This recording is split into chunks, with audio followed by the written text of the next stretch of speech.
What I got, you can't buy. It resides between my eyes. Walked through the fire, came out better on the other side.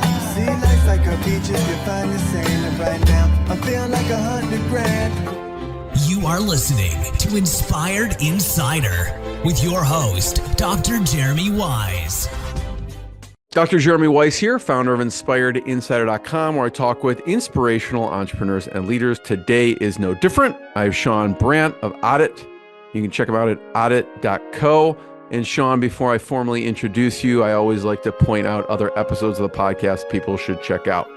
Since this is part of the Top Agency series, a fan favorite, or one of my favorites, was Ian Garlic. He helps document case stories for companies, but there was Get the Entrepreneurial Juices Flowing. He was talking about, he grew up, his dad was an entrepreneur, and Shaun, his dad owned a restaurant and they live dolphins in it. Now, this is kind of odd in general, but that restaurant was in Wisconsin, which is even crazier. So there were just some cool stories in that. Check that one out. Another really good one was Todd Taskey. Todd Taskey helps pair agencies with private equity. So he helps sell agencies. He has a Second Bite podcast because he found that sometimes that founder made more on the second bite than they did on the first one's private equity. They sold to private equity and private equity sells again. And it was really good just from the agency space, valuation space, M&A space.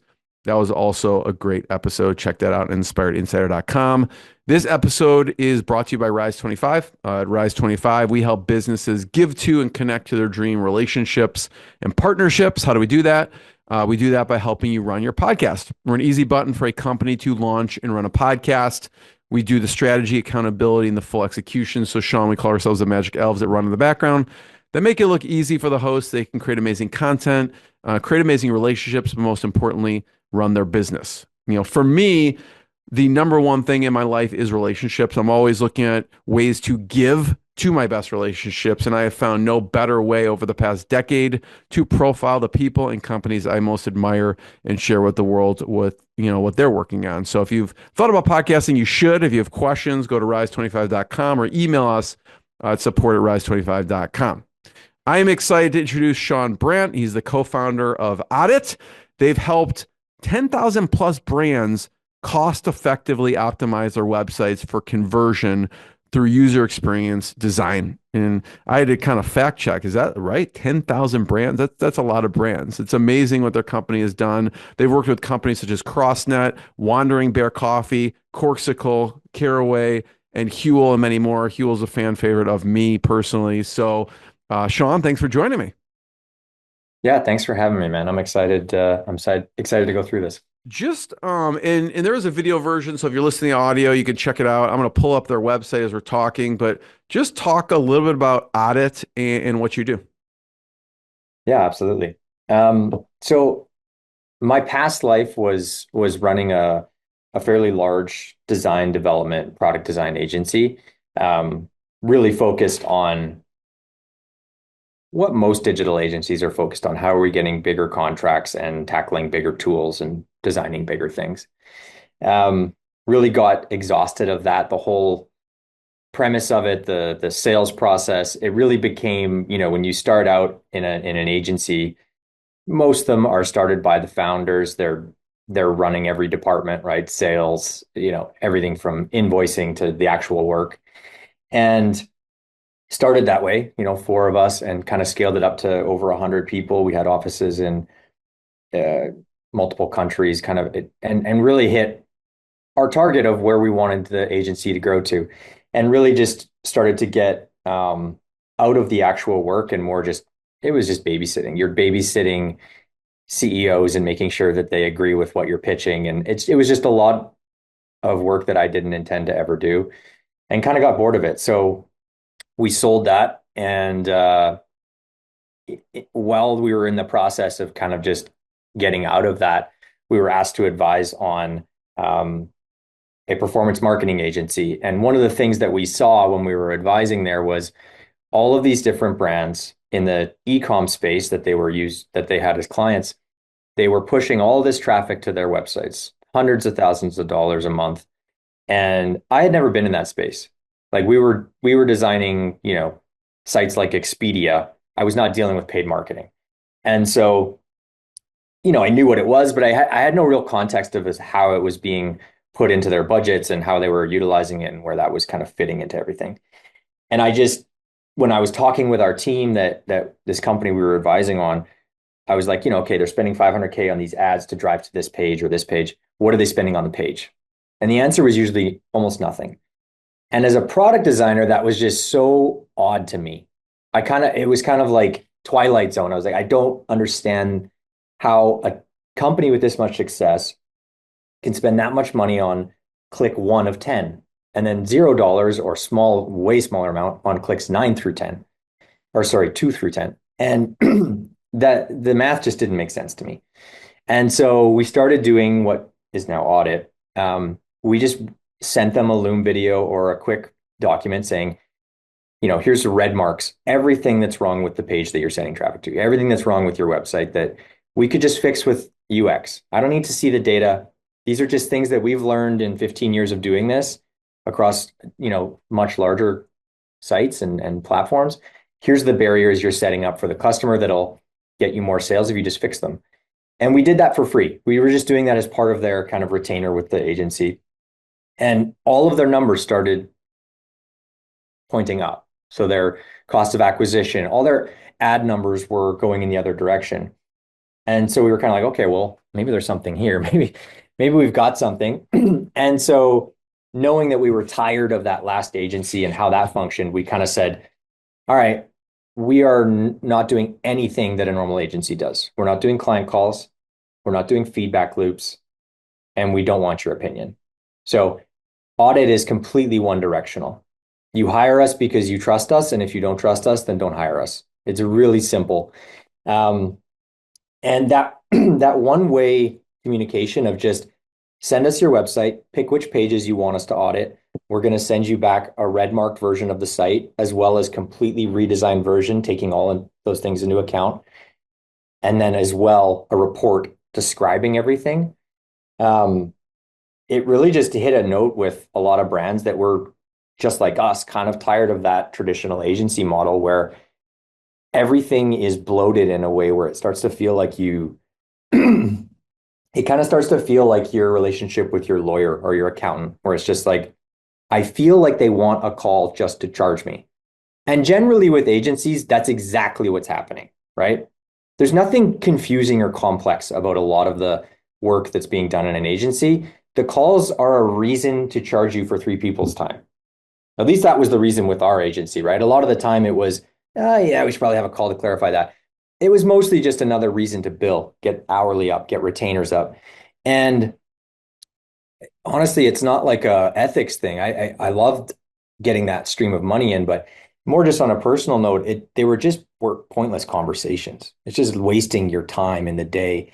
And I think Oddit was kind of a twofold. One, I think it's a better experience for the client, right? We're doing things we would have charged $20,000, $30,000 for 3 to 5 grand. And on our side, we get to do the work we love without having to worry about, the CEO coming in and saying, well, my nephew says yellow is not in anymore.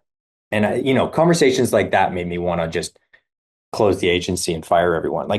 Those types of conversations are the main reason that we got out of it. And that's why we do the things that we do at Oddit, and the way we do it is we really have built a strong understanding of these things, and that we ask clients to trust us in that, and we don't do feedback loops. It's very one directional, right? But it's also, we have the results to back that up, right? It's not like we're just like, oh, we don't like talking to people, so don't talk to us.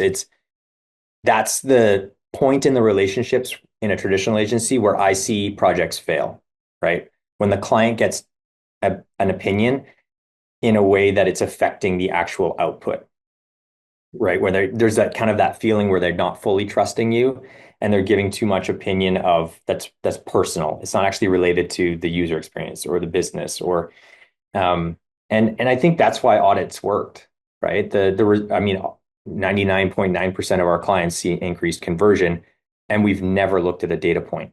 right? If you talk to most traditional CRO agencies, that baffles them. They don't like it, right? They're angry at us because we're not looking at data, but it's working, and so it's really hard for them to argue with it. I think the fact that we've done that many audits is proof that it's working. But I think on the other side, a lot of customers also just like that they don't have to have conversations, right? Like just like the agency, the client that doesn't want to pay for those conversations. And they're also very busy people, right? The more and more every year, founders are more hands-on. That'll probably go back down as AI starts to take things over, but they're more hands-on, they're doing more roles. The workday is longer, right? All the different tools and tech that's involved in the day-to-day of an entrepreneur makes everything easier to do more jobs and more tasks and be more efficient. And so when you're hitting them with a call every day or, hey, I need your thoughts on this, they don't want to do that either. They want someone that knows their shit and is going to deliver it in a timely, effective way that works, right? They don't want to have to tell you what to do or give you feedback. So I think it's been twofold, right? It's what we wanted, and it seems to be what customers wanted. Shaun, super interesting. And, obviously you do things differently. And we'll talk about what the onboarding looks like, right? Because most onboarding, there's a call involved. You go through that, then you go back and present it. And there's just a couple calls. So I'd love to hear how the onboarding works for you. From my understanding right now, someone's like, yeah, Shaun, we want to work with you. And we're looking here at Oddit.co. I love how you have WTF is Oddit. That's it kind of speaks to your personality and the team's personality, I'm sure. But it looks like, okay, just send us the pages you want. We will mark them up and then we'll send them back to you with the designs that we believe are going to convert, right? What does that onboarding look like when they say, yes, Shaun, we want to work with you? They just, how do they send you things? And it sounds like Yeah. there's no discussion, there's no like call or anything like that. What does the onboarding Yeah. process look like? Yeah. I mean, I position it and I explain it like it's very brash, but if a client reaches out and says, "Hey, like I just don't fully understand this. Can we have a quick call?" We're always going to talk to you. Like, don't get me wrong.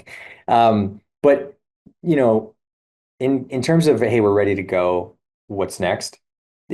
You're looking at it. Like if you click order now on the Audit Pro. So you're literally picking the number of pages you want us to do, and then you input the URLs. So Hmm. you can skip that and submit them later. Like a lot of clients, what they do is they buy it, and then they have a team meeting internally where they're like, okay, which pages we want to focus on? So they're doing it later, but you're looking at it, right? So once that sale comes in, it triggers 15 different apps. They're creating Asana cards, it's creating files. A lot of it is automated from that standpoint of all the admin work, triggering the invoice that goes out, hey, here's what's happening. Here's where all of it's automated. It's telling them when they're going to get their report back. Depending on how busy we are, January is crazy. So timelines are a little longer, but that date will move that it says estimated turnaround. So this is part of why people have started to think we're an app or a tool, right? Because it is, if you think of this from an agency standpoint, which essentially we are, it feels much more like a tool, right? It feels because there's no call, like you said, there's no call, it's somewhat hands off. And we do get the odd customer that's like, is this really it? Like, what's going on here? But for the most part, like we had a customer yesterday bought a 5-page report. Like most of our customers, they try the free trial, they get the free trial, then we show them how to purchase if they want something more, or they book a sales call, right? We have cold sales once in a while where the clients just come in and they do it cold. And that's what gives me hope. That's what we want to be at in the future, is just like it's all cold sales, people coming on site and buying. But yeah, I mean, you're Do looking certain at this. people qualify for a free trial, or how does that work? Like you'll do. You could submit your personal Instagram, we'll audit it. If you go to the top and hit try audit free, you can submit any URL, Oh, right. I see that. Try out it and we'll for you send right here. and we'll send you back it's essentially a mini report. We redesign Yeah. one piece of your site and we tell you why we did it. You'll actually Um, redesign it, or will you yeah, just give feedback? no, we redesign it. Okay. Yeah, That it's about a seems like a lot 48 of hour work for you. turnaround. It is, but it's one of those things. If I look at it from a traditional agency standpoint, right? We don't do pitches. We don't do decks. We don't have strategy meetings. We don't, all of that bloat is gone. And so in our free trials, we just have this kind of amazing marketing tool where, like any company, we have peaks and valleys of when it's busy, when it's not.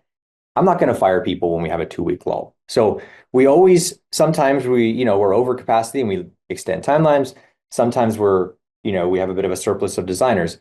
All that free trials is for us is it's a big training tool. So every time we hire a designer, they spend 3 months only doing free trials before they're allowed to touch anything else, right? That's part of their training program. So we always have fresh things for new designers and junior designers to be trying. The other thing is our senior designers are short on work. It's a great place for them to work on 10 sites in a day in like small sprints, right? And keep things fresh. And then the other part of it is it's our entire marketing, right? We have tens of thousands of these. They're in email collaborations we do. They're our entire Twitter thread. Everything we do is, hey, check out this, section we did from this brand. So it is time consuming, yeah, but it's just such a huge benefit to our team internally, and then also it's like I said, it's our entire marketing play. Yeah. Like this, it's the only content we use in marketing, and it's worked well so far. Yeah, Sean, it's super interesting because it's almost a lot of these things are SaaS-like, right? I remember when I had the founder of Jotform on. They have 25 million users, or over 25 million users, and one of the things he talked about was they've not just a free trial, but like a free version, right? Yeah. That people can use, and then obviously if you want more features and whatever, you have to end up paying at some point, but. I don't know. So it's really interesting how you do things differently as an agency. So obviously the onboarding is different, right? Obviously having a free trial is different. What are some of the other ways that you have kind of um, bucked the norm? Yeah, I think the onboarding is a big one. We took a lot of the administrative stuff, like I said, because our clients are purchasing through a website versus an administrator sending an invoice, getting all their wire details, right? Like 99 out of 100 payments that Oddit takes are via credit card. That's a huge change from an agency, right? Where you're billing 25% up front, then you're chasing the middle payment, then you're chasing the last payment after you've already delivered the work. We're taking all money up front, 99% of the time, before we've even started. So the major shift from here for us is cash flow. We have a way different cash flow model than a traditional agency because, at least in my experience with the two agencies that we ran, your cash flow is primarily with most clients net 90, right? You're billing them a small amount up front to get them in the door, get them under contract.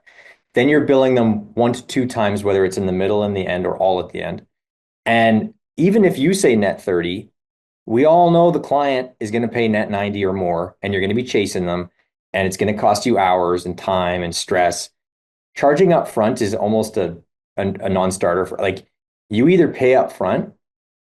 We'll, in some cases, if it's a really big, like we have certain clients that have very big contracts with us for audits, we'll let them pay 50-50. But one thing we do different than an agency and traditionally is if you decide to pay 50-50, you do not receive a single piece of work until the final 50 is paid. So let's say it's 6 weeks of work, you pay the 50 up front. Before we send you anything, we give you a week notice. Hey, your audit report's going to be there in 7 days, 8 days, whatever. Here's the link to pay the 50% remaining. If it takes you 120 days to pay that, no problem. You just don't see any work, and we won't send that email until you pay it. And again, a lot of these things, when we started, I was quite fearful that it was just going to be like, man, who the hell do these guys think they are, right? Because that's what I would have said if I was a client. But for some reason, we get no pushback on it. None. 3 years, we've had maybe one customer who wasn't a customer, just like a lead, who was like, this doesn't make any sense to me. I don't agree with this. One out of like tens of thousands. Everyone else was like, huh, interesting. This makes sense. It's crazy to me because I thought it was going to be like half the people that were interested would be like, no, fuck this. But it's not. It's almost like it's what customers wanted, or at least our customers wanted. They wanted that. It's almost like this commanding, you hear how I talk. Like we're very straightforward, we're very frank, and we're very upfront, right? There's nothing hidden. There's nothing like we're not doing the calls, we're not doing the feedback loops, we're not bullshitting, but we also don't charge you for it. What's interesting, Shaun, is what I find about this process is it makes it easy for people to do business with you. Obviously, you want to try it, go ahead. There's actually a free trial. You can go do it. And if you like it, even obviously we're here on the free trial website, but like you can look and see um you have a page of check out the reports, right? So if people want to go, well, what do the reports look like? You can kind of see the before and after. Was that I'm curious, from the free trial, the free version, you get something.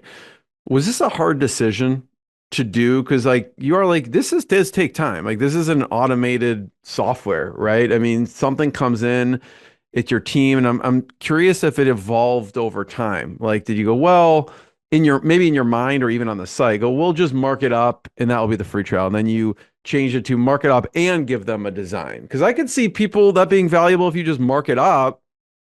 But you're kind of going a step further here. How has this free trial evolved? It from day one till now, if you looked at it, it's evolved aesthetically, like our brand has evolved. But the actual free trial is almost identical, like word for word, asset for asset. It was the And the same. reason Yeah. is the reason is we've changed it multiple times. We launched an entire digital version where they get their free trial as a link and they can review the designs, and we're upselling and like way more of a sales pitch. And what I realized is the best part about the free trial is it felt so it was just felt it, and it currently does. It's so pure of, hey, this is going to help you. You're welcome.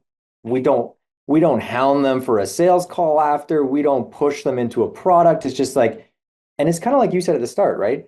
That your business is built on relationships. It's the same as mine. If I'm helping people, it's amazing how much that builds into sales, right? And because we just say, hey, here's a free design, you literally had to do nothing. I didn't ask for your credit card. I didn't ask where you were. I didn't, nothing. I don't even know your name, right? So I'm just emailing you a free piece That's of design, hilarious. Yeah. a free piece of design, like we get all the time. I get whatever, John at NYU. Like I can't imagine how many students use this free trial to just use it as work in their own education. I don't really care, right? Like the work is out there, and like I said, every time we do one, it's educating my team. They're getting to flex their design, and creative muscles a little bit, and we're using it for marketing. So I really don't care if people come in and abuse it. We block every email address from doing too, so that's a way to help with that. But it's because they're just getting the output, they're getting it explained really simply. And because it's a PDF, that's one of the key things that has found us success is keeping it really simple. That PDF that explains everything is so shareable across an organization. It's, that was our solution and our response to, okay, well, how do we pitch this? Right? There's no calls, there's no feedback loops.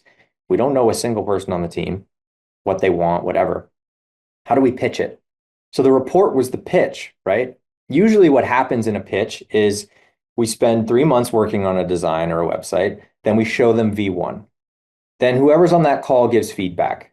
And then after that call, they go and they explain to their team what we said about the feedback. And then that feedback slowly gets diluted across this team. And we end up getting a bunch of feedback from the back row that just is totally irrelevant. With the report, everyone who gets to see the work only ever sees the report. So everyone on the team, whether it's the CEO, the admin, the janitor, I don't give a shit, they all have the exact same pitch, the exact same context of Here's the change that was made, and here's why it was made. That's the biggest thing that most agencies don't do is they just pitch their work like, isn't this beautiful? Don't you love this? Isn't this pretty? We never say that. It's just this change was made functionally for this reason. Yes, it looks prettier, but when we explain it, it's the function. What's the result? Why is it this way? Why does your button need to be wider? Why does this type hierarchy need to be more clear? We explain exactly why. So it becomes very hard for customers to give us negative feedback because some of 99% of those recommendations, they're so common sense. It's like they would feel stupid saying, well, I don't agree with this because it's such common sense stuff in the way we explain it.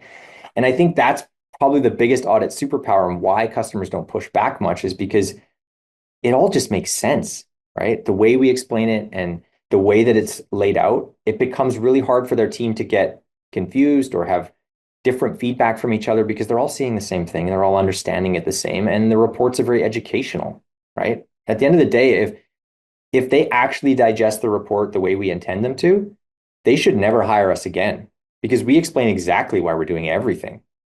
They shouldn't need to hire us again unless they really just need a design team. But from a conversion standpoint and understanding user experience, the goal is to educate in those reports so that their team can do it moving forward and we don't need to.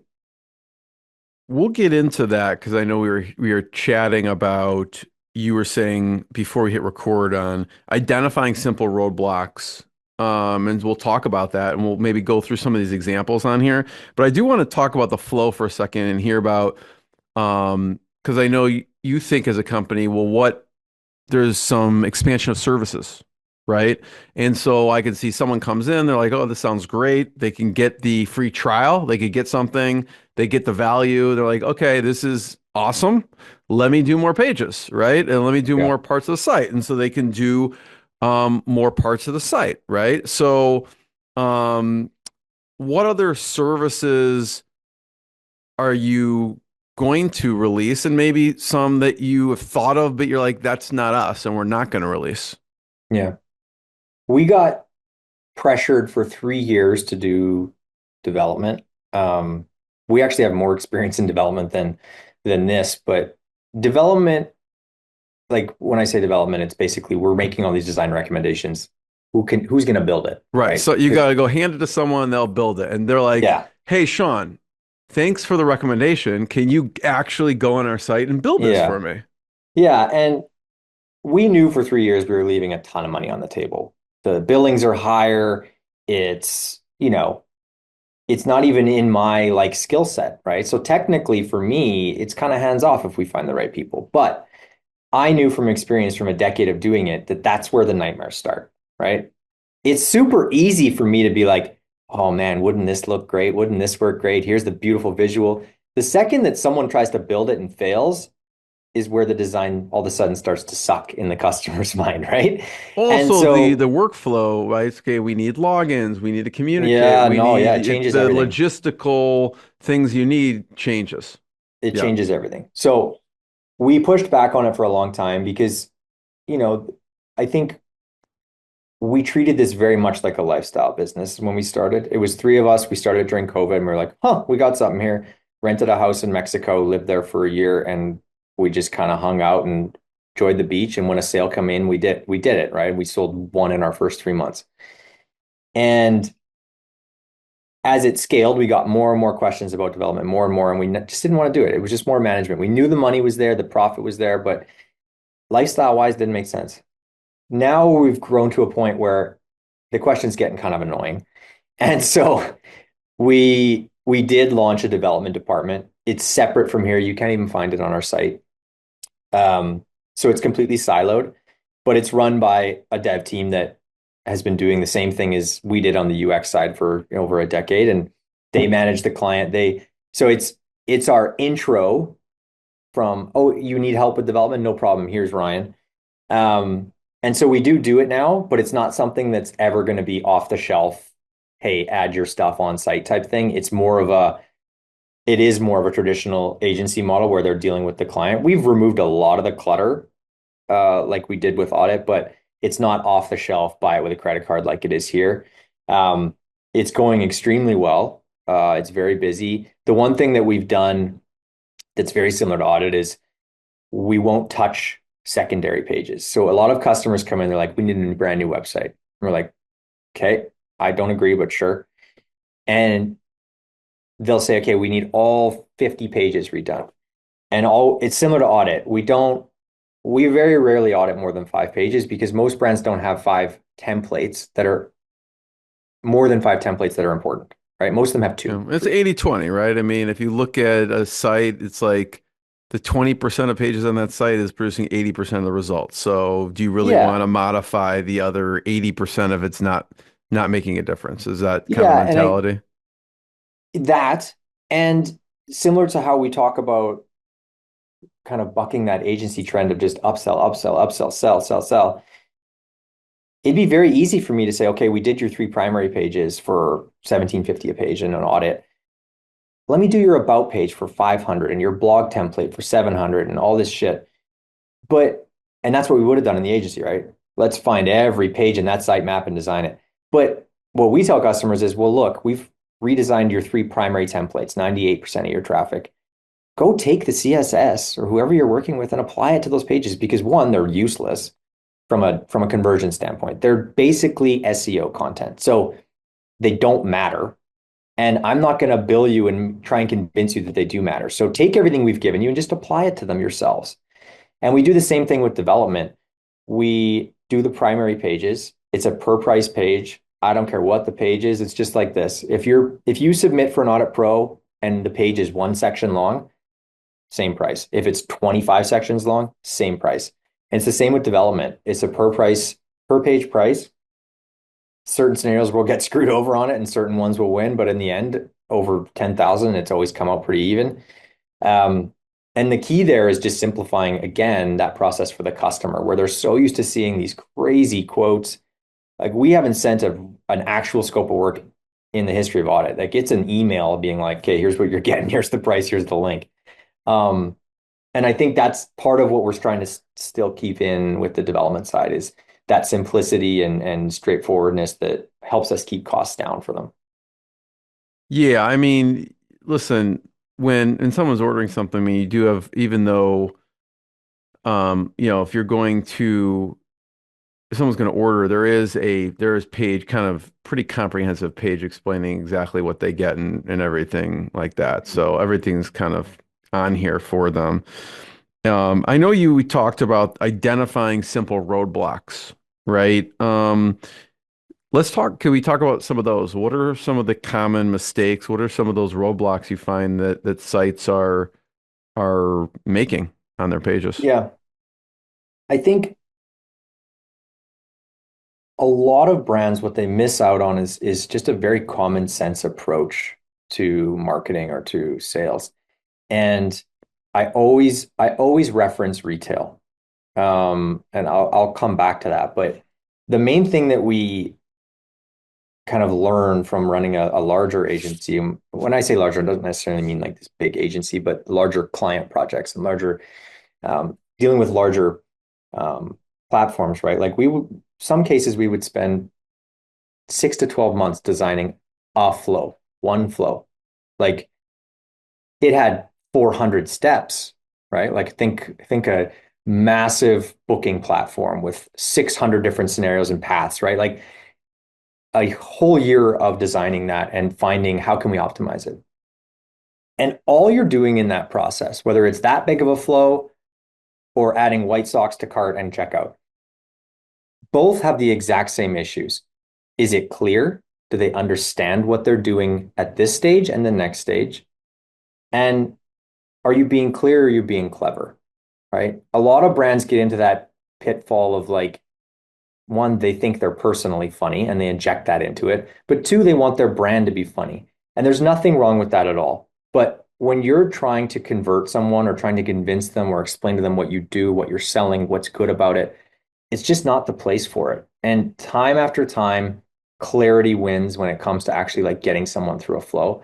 And so one of the biggest things that we're always fixing is just like, instead of telling them something clever or a marketing tag you'd have on a billboard, for instance, let's just tell them what the hell this is and what makes it great.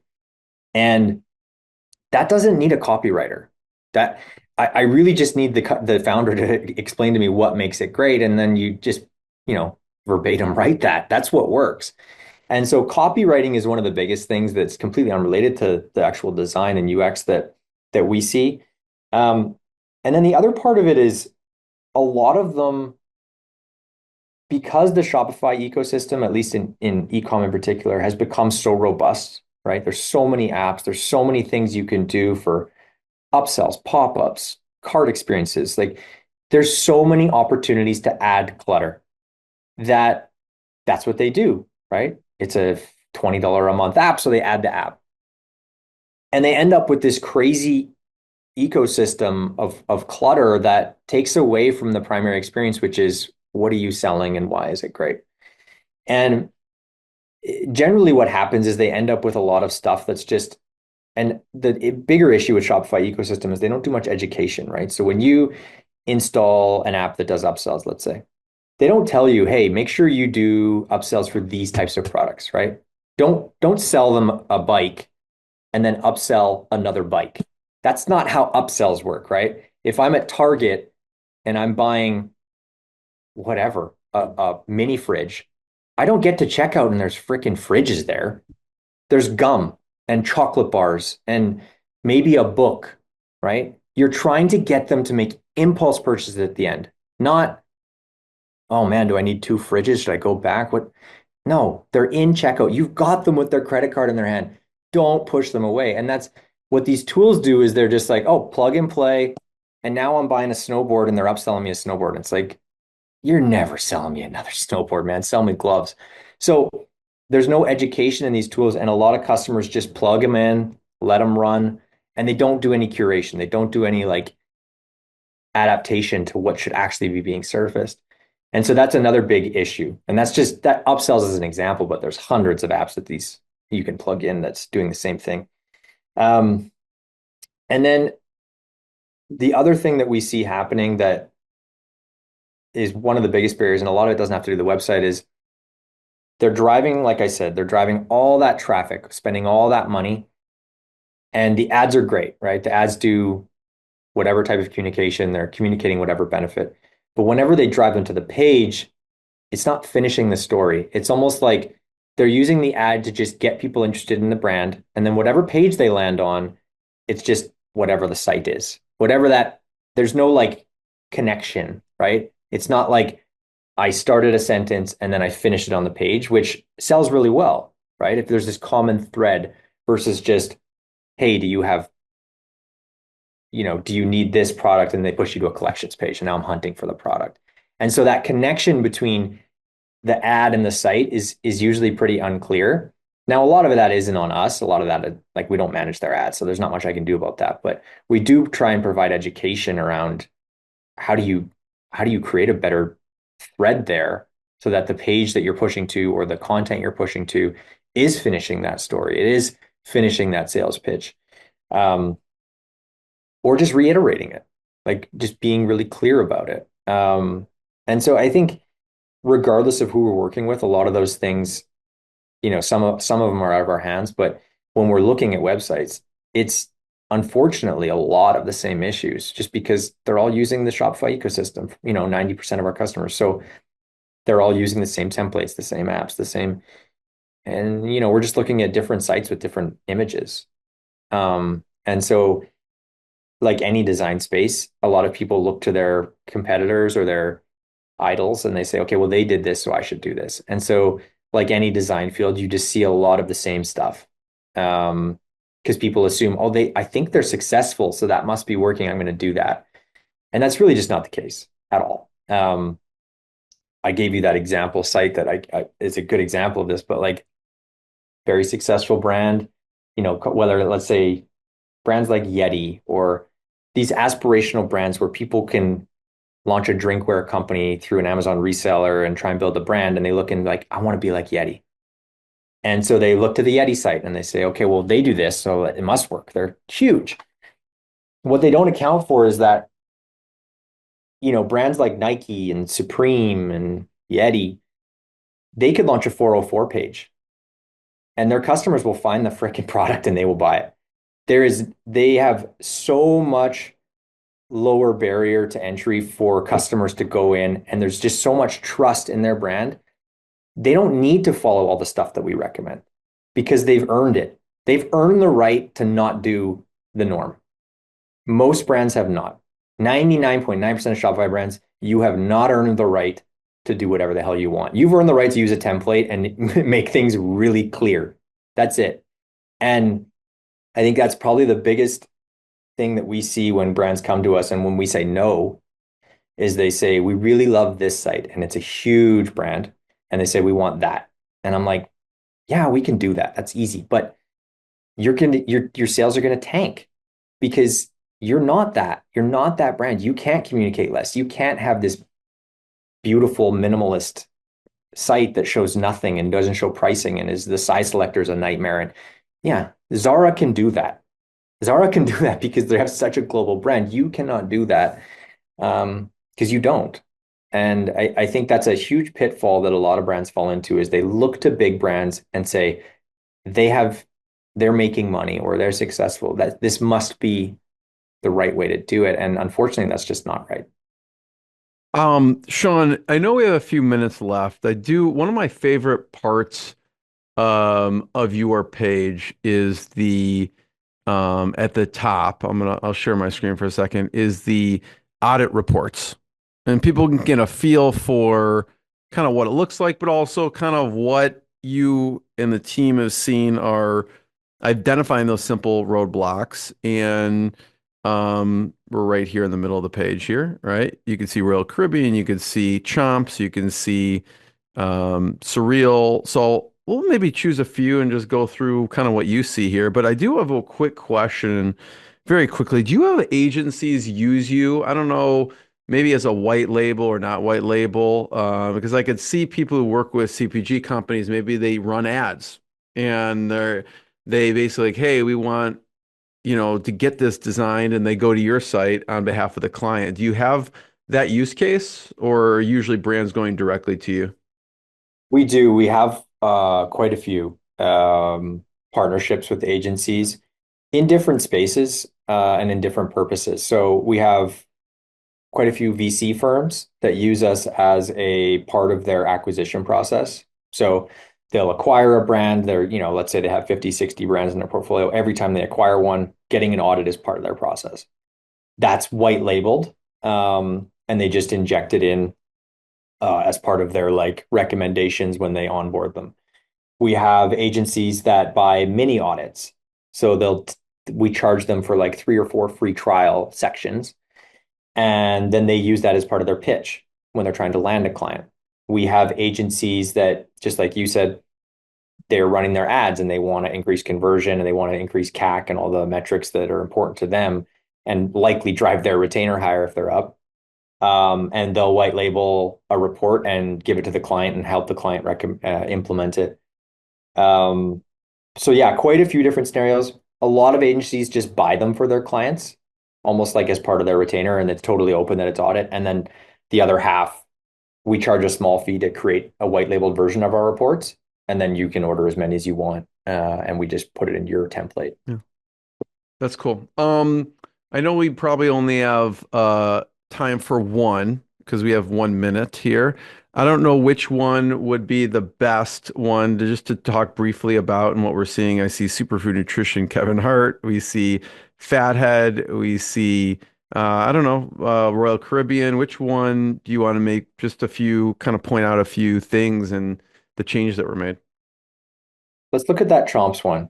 I don't even know if you can stop this. I think you can. Yeah, I got it. Okay. Okay. I just I've been grabbed on the site in a while. it. So this one, Chomps, I mean, I love Chomps, but I think this is a good example of brands that have a little bit of cool factor, right? The packaging, the brand is kind of playful. And so they try and inject that into the UX. And usually that's where things get a little bit mucky. And you can't see here because these are just images, but each one of those Chomps in that carousel in their before version. In the before, you can't, it is clickable. Okay. It's clickable, but that's the issue, right? I wouldn't it know just that. kind of looks Yeah. like a carousel of images. And so the main thing that we're getting across here is, one, make it clear that they're clickable, right? That what we've done is just added a bounding box and added what, would be construed as a button or a call to action. That's not that complex, but when you see it like this, and I've explained that was clickable, it makes a lot more sense. Yeah. The other thing is my user behavior on the before would not to click that because it doesn't seem like it. No. Yeah. And then, like we were talking about before, they've injected this long paragraph of, I'm just reading it quickly. A lot of it's snacks marketing. need to be complicated. Stick to the basics, 0 sugar, plenty of protein, and a range of chompable flavors. Yeah. Like, great, not terrible content, but if we were going to keep that, it would be 6 words, 0 sugar, whatever. That's it. I don't need the marketing fluff. I'm here to shop.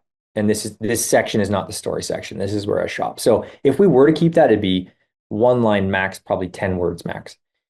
The other thing that we do is you never want to give them an action to take before you've given them a reason to take it, right? So in this case, they give the headline, they explain what they do, but I haven't actually seen the products yet. And so the shop all being up at the top is really weird to me. It's also in the least accessible location, right? So like if I'm holding my phone, unless I'm an alien, my thumbs are at the bottom.